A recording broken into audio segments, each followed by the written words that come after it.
አላህ ረመዳንን የዲኑ ምሰሶ አድርጎታል። ስለ እስልምና መሰረቶች ስንቆጥር ሸሃዳን ካልነ በኋላ ኢቃም ሰላ ወኢታኢ ዘካ ወሰውሚ ረመዳንን መጾም አንዱ የዲኑ ምሰሶ አላህ አድርጎታል። ከሶላት ጋር ከዘካ ጋር ከሐጅ ጋር አብሮ ተጽፏል። ማን ረመዳን ጾም አላህ ለአንድ ወር በዚህ ኡማ ላይ ደንግጎታል። ለምን ደነገገው? እንድንቸገር ነው? እሱ እንዳልሆነማ እሱ ራሱ መጨረሻ ላይ ነገረን። ዩሪዱ ላሁ ቢኩም ልዩስራ ወላ ዩሪዱ ቢኩም ልዑስር። አላህ ጾምን በመደንገጉ ለእናንተ የሻው መልካምን ገርን ነገር ነው፣ ማስጨነቅን አልፈለገም ይላል። ስለዚህ የደነገገበት ሌላ ጥበብ አለ ማለት ነው። እሱ ጥበብ ላይ ነው ዛሬም እያወራን ያለ ነው። አሁን የምናየው ሌላው ነጥብ ረመዳን ይመጣና ለጊዜ ቦታ እንድንሰጥ ያደርገናል። አሁን አለመታደል ሆኖ ሙስሊሙ ጊዜ ላይ ደካማ ነው። ለጊዜ ቦታ አይሰጥም። ጊዜን እንደሚጠየቅበት ዘንግቷል። የውመል ቂያማ ውስጥ ከምንጠየቅባቸው 4 መሰረታዊ ነገሮች ውስጥ አንዱ ዋን ዑምሪሂ ፊማ አፍና፣ እድሜህን በምን አጠፋው? ስለ ጊዜ ይጠየቃል። እድሜ ማለት የጊዜ ፓኬጅ ነው፣ ሙሉ ፋይል ማለት ነው። የጊዜ እዛ ውስጥ ህፃንነት አለ፣ ወጣትነት፣ ጎልማሳነት፣ እርጅና፣ የጊዜ ሙሉ ፓኬጅ ዑምር ይባላል። ዋና ዑምሪሂ ፊማ አፍና። ይህ ነው የምንጠየቀው ጥያቄ፣ የውመል ቂያማ አላህ የሚጠይቀን ጥያቄ። ከዚህም አልፎ ስፔሻል የእድሜ ክፍል ወጣትነትንም አላህ ይጠይቃል። ወአን ሸባቢሂ ፊማ አብላህ፣ ወጣትነትህን በምን አበሰበስከው? እንዴት ጠፋ? ጊዜ አላህ ዘንድ የሚተሳሰበን ትልቅ ነገር ነው ማለት ነው። ለጊዜ ግን ዋጋ እየሰጠን አይደለንም። ረመዳንን አላህ በአመት አንዴ ለአንድ ወር ያመጣውና ለጊዜ ቫሊዩ እንድንሰጥ ያደርገናል። አሁን አለመታደል ሆኖ ለቀጠሮ ትልቅ ቦታ አንሰጥም። ቀጠሮቻችን ነፃ ነው። ኢቭን የአረቦቹ ቀጠሮ እያሉ ሰዎች የሚሳለቁበት አባባል አለ። መውዒዲ ማዓከ ፊ ሰዓት ልኻሚሳ፣ ከአንተ ጋር ያለ ቀጠሮ 5 ሰዓት ላይ እንገናኝ። ወሰአቲከ ፊ ሳዲሳ፣ 6 ሰዓት እደርስልሃለሁ። ፈኢን ለም አቲከ ፊ ሳቢዓ፣ 7 ካልደረስኩ ፈዝሀብ ፊ ታሚና፣ 8 ሰዓት መሄድ ትችላለህ። ቀጠሮ አያችሁ፣ 5 ሰዓት እስከ 8 ሰዓት ምን ማለት ነው? እስልምና ሙሉ ህግጋቶቹ ሰዓትን ማክበር ነው የሚያስተምረን። ሰው ተለምዶ ሆኖበት የፈረንጅ ቀጠሮ ይልሃል፣ ፕሮግራም ያለውን ቀጠሮ ሲቀጥርህ ማለት ነው። እስልምና ቀጠሮ ማዘግየት፣ ቃልን ማጠፍ ወንጀል ነው እኮ አይደለም ያለ፣ የንፍቅና ምልክት ነው አላህ ያደረገው፣ ረሱል ሰለላሁ ዐለይሂ ወሰለም ያደረጉት። ወሚን ዓላማት ኒፋቅ፣ የንፍቅናን ባህሪ ሲዘረዝሩ አንዱ የጠቀሱት ነቢዩ ሰለላሁ ዐለይሂ ወሰለም ኢዛ ወዐደ አኽለፍ፣ ቀጠሮ ሲይዝ፣ ፕሮግራም ሲይዝ፣ ቃል ሲገባ ያጥፈዋል። ይህ ሙናፊቅ ምልክት ነው። እስልምና ስተት ነው፣ ስሮንግ አይደለም ያለው፣ ኖ ንፍቅና ነው ያለው አላህ፣ ረሱል ሰለላሁ ዐለይሂ ወሰለም ያሉት። ታዲያ ረመዳን ይመጣና ከዚህ ከተዋሃደን ሳናስበው ከተቀላቀለብን መጥፎ እኩይ ባህሪ ያጸዳናል። እንዴት አትሉኝም? ልንገራችሁ። ውሰዱት፣ ምሳሌ ልስጣችሁ። አንድ ሰው ሙሉ ቀን ጾመ፣ አዛን ከማለቱ 3 ደቂቃ በፊት ቢያፈጥር ጾሙ ይቆጠርለታል? ንገሩኛ። አይቆጠርለትም ነው የሁላችሁ መልስ። አዎ አዛን መባል አለበት አንድ ሰው ለማፍጠር። ስለዚህ 3 ደቂቃ ዋጋ አላት ማለት ነው አይደለም? አንድ ሰው ጾሟል አልጾመም ለማስባል 3 ደቂቃ ሚዛን ላይ ልትቀርብ ነው ማለት ነው። ኖ ከአዛን 3 ደቂቃ ፊት ነው ያፈጠርክ ጾም ተበላሽቷል ምንለው? ይሄ ሰው ህይወት ውስጥ ምንን ያዳብራል? ወንድሞቼ? ለ3 ደቂቃ ቫልዩ መስጠት ይጀምራል። እሺ እናሳንሰው፣ 2 ደቂቃ አዛን ከማለቱ በፊት ቢያፈጥር ይፈቀድለታል? ሮንግ፣ ጾሙ ተበላሽቷል። ይህ ሰው እንደገና መድገም አለበት። ስለዚህ ይህ ሰው ምን ይሆናል ማለት ለ2 ደቂቃ ቫልዩ ይሰጣል። ለካ 2 ደቂቃ ዋጋ አላት። ጾመሃል ወይም አልጾምክም ለማለት ትልቅ ዲማርኬሽን ነች። ለ2 ደቂቃ ቫልዩ መስጠት ይጀምራል። ሌሊት ስሑር ላይ እየበላ ግለሰቡ ስሑር እየበላ አዛን ሊል ሲል ያቆማል። አሊያም ደግሞ ድንገት አዛን እንኳን ከመጣበት ቶሎ ተጉመጥምጦ በልቶ ያቆማል። ለምን? አሁን ፕሮግራምድ ላይፍ ውስጥ ገባ ማለት ነው። አዛን ሲል ትጀምራለህ፣ አዛን ሲል ታፈጥራለህ። በዚህ ውስጥ የመፍሰስን ትሬንድ አላህ ያለማምደዋል ለይሰው ወሩም በዚህ መልኩ ሲያሳልፍ ነገ ፕሮግራም ይሆናል ለጊዜ ቫልዩ ይሰጣል ለሁለት ደቂቃ ክብር ይኖረዋል ሁለት ደቂቃውን ክብር የላትም አይደለም ሁለት ደቂቃ የቀጠሯችን እየነገርኳችሁ ነው 5 ሰዓት ደርሰ መጣላለሁ 6 ካልደረስኩ 7 ይየኝና 8 ሰዓት ቻው በላይ ነው አሁን ያለንበት ቀጠሮ ይሄ ረመዳን ይመጣና ለደቂቃዎች ለ3 ደቂቃ ለ2 ደቂቃ ቫልዩ እንድንሰጥ ያደርገናል አላስተዋልነውም እንጂ እኮ የእስልምና ህግጋቶች ሁሉም ስርዓት ነው የሚያስተምሩት ሶላቱን ወሰዱ ለምሳሌ ሰውየው ምን ይላል አላሁ አክበር ሲል ተከታዩ ምን ይላል አላሁ አክበር ብሎ ይከተለዋል ያውም በሌላ ሐዲስ ላይ ወዲያውኑ ኢማሙ ተክቢራ እንዳደረገ የተከተለ ሰው ትልቅ አጅር አለ አሚን ሲል ወለዳሊን ብሎ ሲጨርስ አሚን ስትል አሚንታ ከመላእክቶቹ አሚንታ ጋር ከገጠመ እነሱም ይላሉ ወንጀል ተምሯል ሚል ሐዲስ አለ ስርዓት እኮ ነው እስልምና የሚያስተምረው መሪን የመከተልን ሳይንስ በሶላት አላህ ያስተምረናል ኢማም አላሁ አክበር ሲል ተከተለው አላሁ አክበር ሳያሰላምት ብታሰላምት ሶላት እኮ ይበላሻል ሲያሰላምት ነው የምትከተለው አሁን አውሮፓ ውስጥ አንድ የሰለመ ግለሰብ አለ የሰለመው ረመዳን ላይ አጋጣሚ ባየው ሐረም ላይ በሚደረግ ሶላት ነው ሐጅ ወቅት ላይ ከፊት ኢማሙ ያሰግዳል ሐረም ላይ ወደ 3 ሚሊዮን የሚጠጋ ህዝብ አለ ሰውየው እንደ አጋጣሚ ሆኖ የሚሊተሪ ባለሙያ ነው ወደ 6000 ስፔሻል ወታደሮች የሚያሰለጥን እና ቻናል እየቀየርኩ እንዲሳገላብጥ አጋጣሚ አይኔ የሆነ እስልምና ነገር ላይ ገባዋል ምንድነው በየሳየው አሰጋጁ 3 ሚሊዮን ህዝብ በዙሪያው አሰልፎ አላሁ አክበር ሲል ጠቅላላ ያውላ ህዝብ ተከትሎት አላሁ አክበር አለ ሾክ ዶንኳል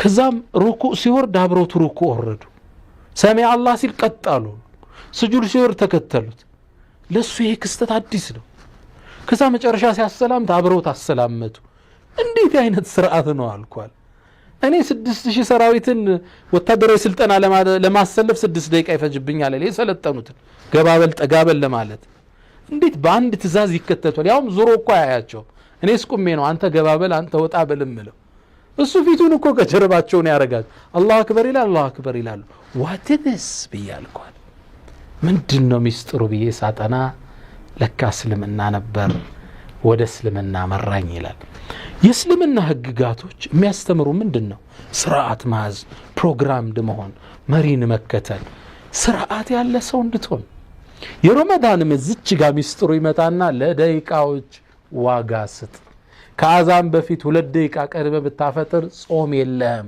ስለዚህ 2 ደቂቃ ላይፍ ላይ ቫልዩ አላት ይያለን ነው አላህ ሚስጥሩ እየገባን ነው ጥበቡ እየተገለጠልን ነው ይሄ እንግዲህ ዛሬ ካየነው የረመዳን ጥበብ ውስጥ አንዱ ነው ቀጣዮችን ቀጥለን እንመለከታለን አንድ ሙእሚን የረመዳን ውሎ ፕሮግራሙ برامج لشخص المسلم في رمضان እንዴት ይሆን መጀመሪያ ፕሮግራማችን ሱብሂን ሰላት በጀማዓ መስገድ ነው ትልቅ ጸጋ አለው ሁለተኛ ሱብሂን ከሰገድን በኋላ ቁጭ ብለን በዚክር በዱዓ ቁርአን በመቅራት ማሳለፍ ነው የነብዩ ሰለላሁ ዐለይሂ ወሰለም ፈለግ ይሄ ነበር ሙስሊም ላይ እንደተዘገበው كان النبي صلى الله عليه وسلم إذا صلى الغداة أي الفجر فجر كسجدوا بهلا جلس في مصلاه حتى تطلع الشمس ፀሐይ እስክትወጣ ድረስ ነብዩ መሐመድ ሰለላሁ ዐለይሂ ወሰለም ከሰገዱበት ቦታ ላይ ቁጭ ይሉ ነበር ሱብሂ ሰገዱ ዛው ቁጭ ብለው ዚክር ዱዓ ሲያረጉ ፀሐይ ትወጣ ነበር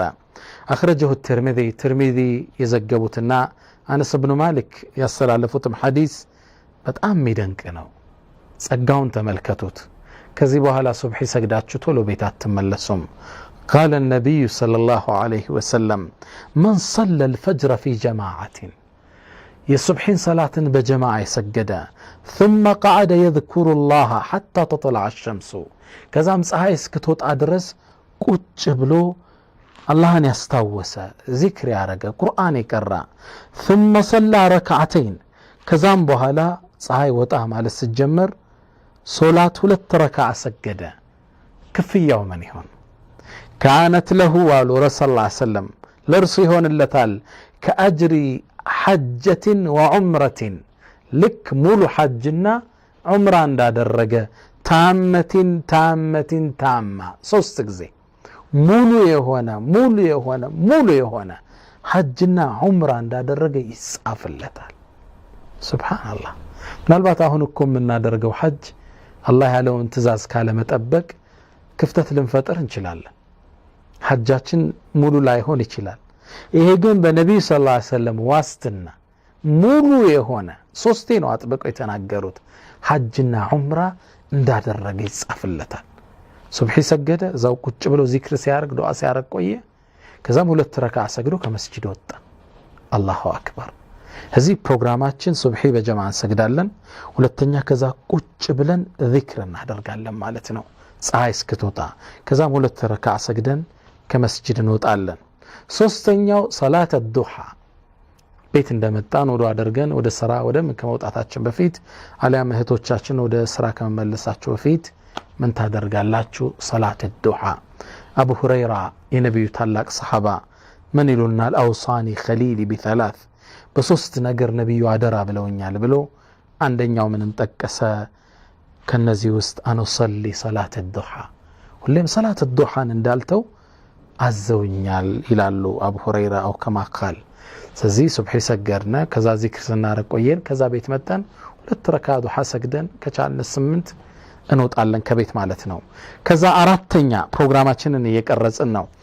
ሶላት الظهر والعصر في الجماعه ዙህርና አስርን ደግሞ በጀማዓ እንሰግዳለን። ፈርዶችን በቻልነው መጠን በጀማዓ መስገድ አለብን። ዙህርና አስርን እንሰግዳለን። በጀማዓ መስገድ ጸጋው ትልቅ ነው። ሰዒድ ኢብኑ ሙሰይብ ታላቁ ታቢዒን ምን ይላሉ? መን ሰለ ፊ ጀማዓትን በጀማዓ እኮ ሶላት የሰገደ ፈቀድ መለአ አልበራ ወልባሕራ ሚን አልቢር የብሱንም ውቅያኖሱን ወንዙንም በኸይር ሞላው ይባላል። ጸጋው ችሮታው ሰፊ ነው እና በቻልነው መጠን ዙህርና አስርን በጀማዓ እንሰግዳለን። አስር ሰግደንሳ አምስተኛ ፕሮግራማችን እሱ ነው። አልኢትሳል ቢልሙስሐፍ الشريف አሁን ቁርአን ጋር የምንገናኝበት ወቅት ነው። የቀን ሐጃችን ጨረስነ፣ ስራ ቢሮ ቆለፍነ፣ ከአስር ሰላት በኋላ ቁጭ ብለን አላህ ያወፍቀን እስከ መግሪብ ቁርአን የምንቀራበት ለማክተም የምንጥርባቸው ወቅቶች ይሆናሉ። ስድስተኛ ከዛም በኋላ ተክሲሩ ዱዓ قبل المغرب وبعد الافطار ስድስተኛ ፕሮግራማችን ዱዓ ማብዛት ነው። ለአንድ ጾመኛ ሊያፈጥር ሲል የሚያደርገው ዱዓ አይመለስም ተብሏል። ወኢነ للصائم عند فطره دعوة ما ترد የማይመለስ ዱዓ አለው ተብሏል። ልክ መግሪብ የሆነ ደቂቃዎች ሲቀሩት 30 ደቂቃ 20 ደቂቃ 10 ደቂቃ ዱዓ ከአላህ ጋር ነው። እንዳፈጠርነም ቴምሩን አፋችን ከተን ዱዓ ማድረጉ በጣም ይወደዳል። ሰባተኛ ቀለል አድርገን እንበላና ወደ ተራዊህ ሰላት ደግሞ እንመለሳለን። ሰባተኛው ምንድነው? ተራዊህ ነው። ምግቡን ቀለል እናርገው። ብዙዎቻችን በልተን ሄደን ሶላቱ ይከብደናል። ተራዊህ አይደል? ሰባተኛው ተራዊህ ሰላትን መሄድ ነው። ስምንተኛ ثم قيام الليل ከዛ ደግሞ ሌሊት ተነስተን አላህ ያወፍቀን በተለይ ዊትርን መጨረሻ እናድርገው ከሱብሂ በፊት ሌሊት ተሐጁድ ተነስተን የምንሰግድበት ነው። ከዛ በኋላ ምን ይመጣል? ሱብሂ ይመጣል። ከሱብሂ ያለን ፕሮግራም ይህ ይሆናል ማለት ነው። ነብዩ ሰለላሁ ዐለይሂ ወሰለም ሱብሂንና ዒሻን በጀማዓ መስገድን ሲነግሩና መን ሰለ العشاء ዒሻን የሰገደ ፊ ጀማዓቲን በጀማዓ የሰገደ فكأنما قام نصف الليل ሌሊቱን ግማሽ በአምልኮ እንዳሳለፈው ይቆጠርለታል፣ ሲሰግድ እንዳሳለፈ። ومن صلى الصبح في جماعة ከዛም ሱብሂን ደግሞ በጀማዓ የሰገደ فكأنما صلى الليل كله ሌሊቱ ሙሉን በአምልኮ እንዳሳለፈ ይቆጠርለታል። ይህ ሙስሊም የዘገቡት ዘገባ ነው። የአንድ ሙስሊም የረመዳን ፕሮግራማችን እኔ ናቸው። እንድገማቸው። ሱብሂን በጀማዓ እንሰግዳለን። ሁለተኛ ከሱብሂ በኋላ ቁጭ ብለን ዚክር እናደርጋለን። ፀሐይ ልትወጣ ስትል 2 ረካዓ ሰግደን እንወጣለን። ሙሉ የሐጅና የዑምራ አጅር እንዳገኘን ይጻፍልናል። ዘገባውን ትርሚዚን የዘገቡት የዘመኑ የሐዲስ ጠቢብ ሼኽ አልባኒ ሶሒህ ያሉት ዘገባ ነው። ሐጀቲን ወዑምረቲን ታመቲን ታማ። ሁለተኛ ፕሮግራማችን እሱ ነው። ሶስተኛ ሰላት الضحى እንሰግዳለን። አራተኛ ዙህርና አስርን በጀማዓ እንሰግዳለን። አምስተኛ ከአስር በኋላ ቁርአን ጋር ትስስር እንፈጥራለን። ስድስተኛ ዱዓና በዛለን ከማፍጠራችን በፊት። 7ኛ ተራዊህ ሂደን እንሰግዳለን። 8ኛ ቅያም ለይል እንሰግዳለን። ፕሮግራማችን የአንድ ሙእሚን የረመዳን ፕሮግራም እኒህን ይመስላሉ። በዚህ መልኩ ከተጠቀምንበት ከረመዳን ጥበብ በጣም ተጠቅመን ከረመዳን በጣም ራሳችን በኢማን አደራጅተን የምንወጣበት ወር ይሆንልናል። አላህ ይቀበለን ሁላችንም ለዚህ ኸይር ስራ ይወፍ። ስለ ረመዳንና ስለ ጥልቅ ጥበቦቹ እየዳሰስ እንገኛለን። በርካታ ጥበቦችን ካሁን በፊት ተመልክተናል። ረመዳንን አላህ የደነገገባቸው ምስጢሮችን ጥበቦችን ለማየት ሞክረናል። አላህ በዚህ ኡመት ላይ ለአንድ ወር ረመዳንን ግዴታ ሲያደርግ በአንድ ወር ውስጥ አሰልጥኗቸው ለ11 ወር ስንቅ ሊሰጣቸው እንደሆን በስፋት ተመልክተናል። ይኸውም ዛሬ ሌላ ጥበቡን ልነግራችሁ ፊታችሁ ላይ ተሰይም ያለው ረመዳን ጾም የሰው ልጅ ከአካሉ ይልቅ መንፈሱን ለማጎልበት የመጣ ታላቅ ምስጢር ነው። ይህ ምስጢር እሱን አሁንም እየተመለከትን ያለ ነው።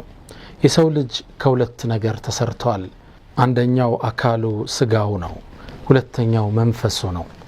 የሰው ልጅ መንፈሱን በማጎልበት መጠኑ ከፍታው ይጨምራል። ለስጋው በማደር መጠኑ ደግሞ ወደ ታች ይወርዳል። የሰው ልጅ መንፈሱን ባዳበረ ቁጥር ወደ መላእክቱ ዓለም ከፍ ይላል። ለስጋው ባደረ ቁጥር ደግሞ ኢላ አስፈለ ሳፊሊን ወደ አፈር እየወደቀ ይሄዳል። ረመዳን ላይ ጾም በስጋ ላይ ድል ያገኘበት ወር ነው። ስጋ ምን ያስፈልገዋል? ምግብ ይፈልግ ነበረ። ኖ አልበላም ብሎ ያሰው አለፈው። ኢማኑን አጠነከረ ማለት ነው። ኢማናችን እንደምታውቁት ተሐድሶ ያስፈልገዋል። ጀድድ ኢማነክ፣ ኢማንህን አጠንክር የሚለው ጥሪም ለሁላችን ነው። ኢማናችንን ደግሞ እንድናጠነክር ከሚረዳን ትልቅ የስልጠና ማዕከል ውስጥ ረመዳን ይገኝበታል። እንደሚታወቀው አእምሮ በእውቀት ይመገባል፣ አካል በምግብ ይመገባል፣ መንፈስ ደግሞ በኢማን ነው የሚጎለብተው። ረመዳን ደግሞ አምልኮቹን በማብዛት ኢማናችንን እንድናጠነክር እድል ይሰጠናል። ብዙ ሰው ከቁርአን ጋር የሚገናኘው ረመዳን ላይ ነው። ያም ኢማኑን የበለጠ ያዳብረዋል። ፈርድ መስገድ የሚከብደው ሁሉ ከሱና አልፎ ተራዊህና ተሐጁድ ይሰግድ ታየዋለ። ይሄም ለኢማኑ ትልቅ ግብአት ነው። ቀን ጾሞ ይውላል መብላት የለመደ ሰው፣ ይህም ለኢማኑ ትልቅ ስንቅ ነው። ረመዳን ኢማንን ለማደስ ጥሩ ማዕከል ነው። አንድ ሰው ሱናን መስገድ የፈርድ ያህል ዋጋ አለው ስለተባለ ሱናን ለመስገድ ይጥራል።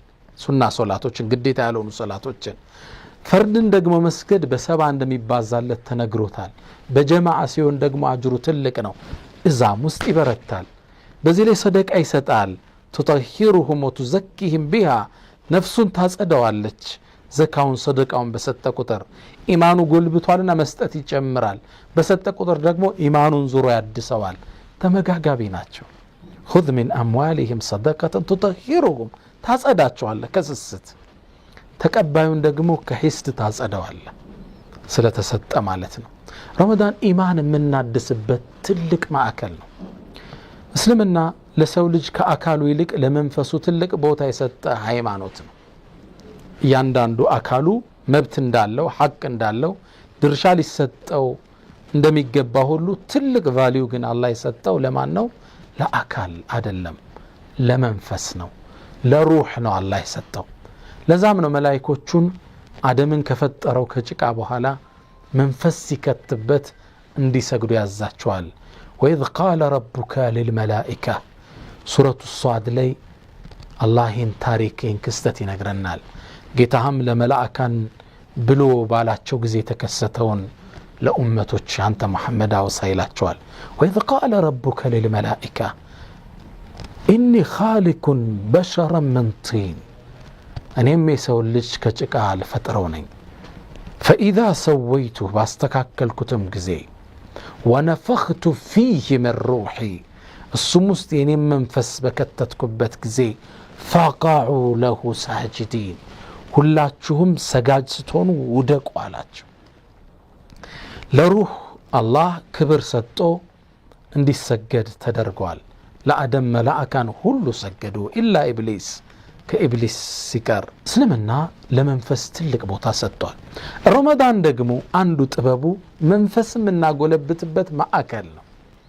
መንፈስ አካልን እንደ መጓጓዣ ነው የሚጠቀመው። መሪው ሹፌሩ እሱ ነው።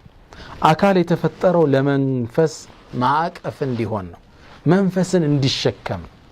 አሁን ባለንበት ተጨባጭ የሰው ልጅ ለቁስ ነገሮች ለመንፈሱ ሳይሆን ለስጋው አድሮ እናገኘዋለን። እንዲህ አይነት የተሳከረ እይታ ያላቸውን ሰዎች አንድ ጥሩ ገጣሚ እንዲህ ሲል ይመክራቸዋል። ያ ኻዲመ ልጅስሚ ከም ተሽካ ለኽድመትህ አተጥልቡ ርብሓ ፊማ ፊህ ኹስራኑ። አንተ ስጋውን አገልጋይ ሆይ ስጋህን ለማገልገል ስንት ነው የምትለፋው? ኪሳራ ባለበት መንገድ ትርፍን ትጠብቃለህ እንዴ? አቅብል ዐለ ሩሕ ወስተክሚል ፈዳኢለሃ። ይልቁንስ ወደ መንፈስ ወደ ሩሕ ተመለስና የሚያስፈልጋትን ነገር አሟላላት። ፈኢነከ ብሩሕ ላ ቢልጅስም ኢንሳኑ። አንተ እኮ ሰው የሆንከው በመንፈስህ ነው በሩሕህ ነው እንጂ በአካልህ አይደለም። የሰው ማንነቱ እንዲሰገድለት ያበቃው ፈኢዛ ነፈኽቱ ፊህ ምን ሩሒ ፈቀዑ ለሁ ሳጅዲን። መንፈስ ስትገባ ነው አካል ክብር ያገኘው። ድሮማ ጭቃ ነበር። የአላህ የሆነች ምስጢር መንፈስ ስትገባበት የሰው ልጅ የተከበረ ሆነ። ወለቀድ ከረምና በኒ አደም፣ የአደም ልጅ የተከበረ ሆነ። ስለዚህ ረመዳን መንፈሳችንን ለማጠንከር ሩሓችንን በኢማን ለመሙላት ጥሩ አጋጣሚ ነው። አላህ ለምን ረመዳንን በእኛ ላይ ግዴታ እንዳደረገው አሁን ተገለጠልን አይደል? የበለጠ እየገባን ነው።